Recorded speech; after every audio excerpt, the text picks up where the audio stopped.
मंजू सुषमा की इकलौती बहू थी, लेकिन वह अपनी सास को बहुत परेशान किया करती।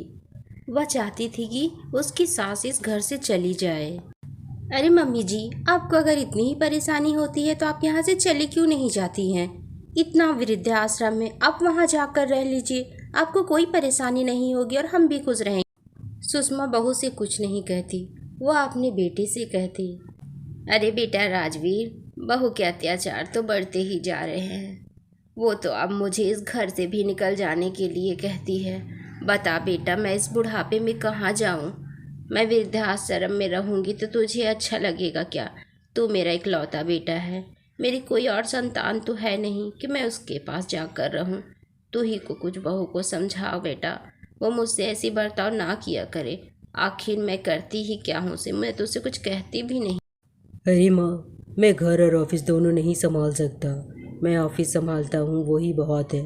घर के नखरे आप लोग ही झेलिए। मुझे सास बहू के झगड़े में नहीं पड़ना है। आप लोग अपना मैटर खुद ही सॉल्व कीजिए। बेचारी सुषमा करती भी तो क्या, अपने बेटे को कहती तो वह अपना मैटर कह के खुद ही सुलझाने कह देता, लेकिन अपनी पत्नी से कुछ नहीं कहता था।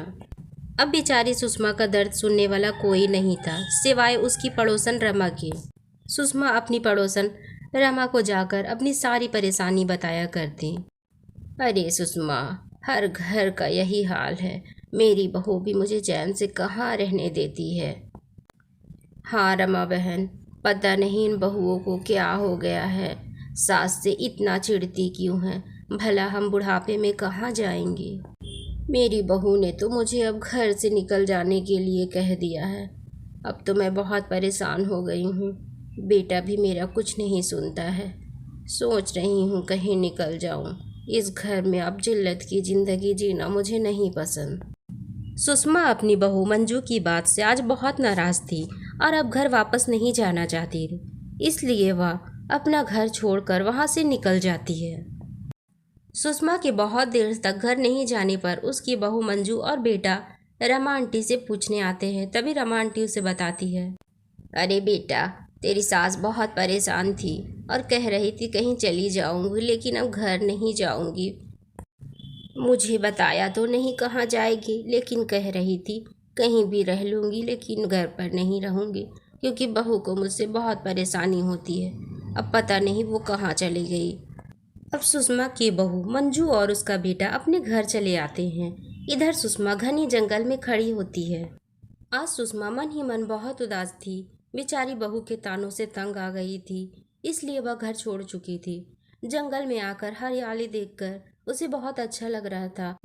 तभी अचानक से सुषमा के सामने एक चुड़ैल खड़ी हो जाती है, लेकिन चुड़ैल के सामने आ जाने पर भी सुषमा उससे डरती नहीं। तभी चुड़ैल कहती है, सभी मुझे देखकर डर जाते हैं लेकिन तुम वो पहली औरत हो जो मुझे देखकर डरी नहीं। हा हा हा हा। कौन हो तुम? और तुम इस घने जंगल में अकेली क्या कर रही हो? मुझे अपनी परेशानी बताओ। तुम कहाँ से आई हो? अरे ओ चुड़ैल, मैं तुझसे क्या डरूं। मैं अपनी जिंदगी से हार गई हूँ, इसलिए तो इस घने जंगल में आ गई हूँ। अब मुझे मौत से भी डर नहीं लगता।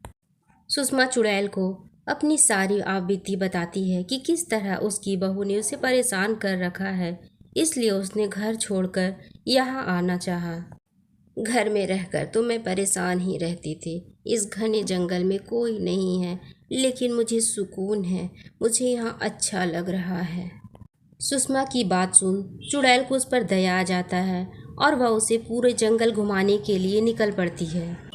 सुषमा भी बिना डर के आज चुड़ैल के साथ घूमने निकल पड़ती है। चुड़ैल सुषमा को पूरा जंगल घुमाती है, पूरे जंगल की सैर कराती है। सुषमा को भी आज जंगल घूमकर बहुत अच्छा लगता है। पूरे जंगल घुमाकर चुड़ैल सुषमा से पूछती है, हाँ तो सुषमा बहन, तुम्हें पूरा जंगल घुमा दिया।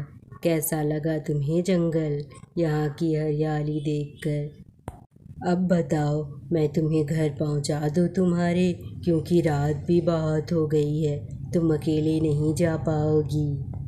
नहीं नहीं चुड़ैल बहन, मुझे घर नहीं जाना है।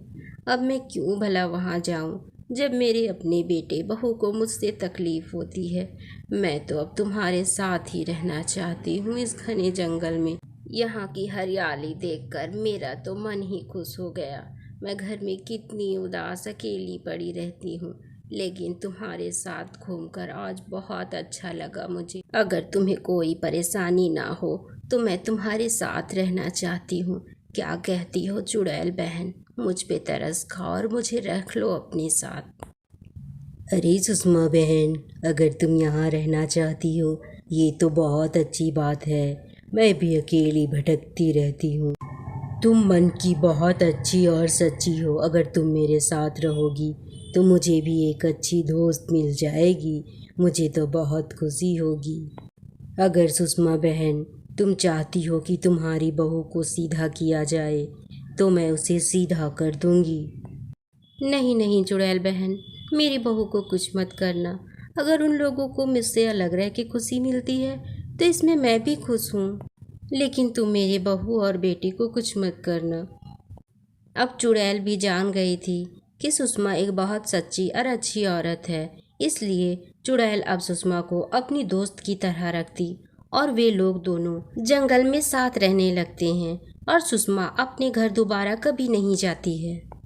इसी तरह वक्त बीतता जाता है और एक दिन चुड़ैल सुषमा से आकर कहती है, सुषमा बहन, मैंने अपनी आंखों से देखा है तुम्हारी बहू को बेटा हुआ है। तुम दादी बन गई हो। क्या तुम अपने घर नहीं जाना चाहोगी? अपने पोते से नहीं मिलना चाहोगी? ये बात सुन के सुषमा बहुत खुश हो जाती है और वह फौरन ही अपने बेटे बहू से मिलने चली जाती है। सुषमा आज अपने घर पहुंचकर खुश थी क्योंकि उसका पोता उसकी आंखों के सामने था।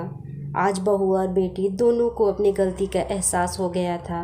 वो अपनी माँ से माफ़ी मांगते हैं और उन्हें कहीं ना जाने के लिए कहती हैं। सुषमा भी अपना मन साफ कर देती है और बेटे बहू पोते के साथ रहती है।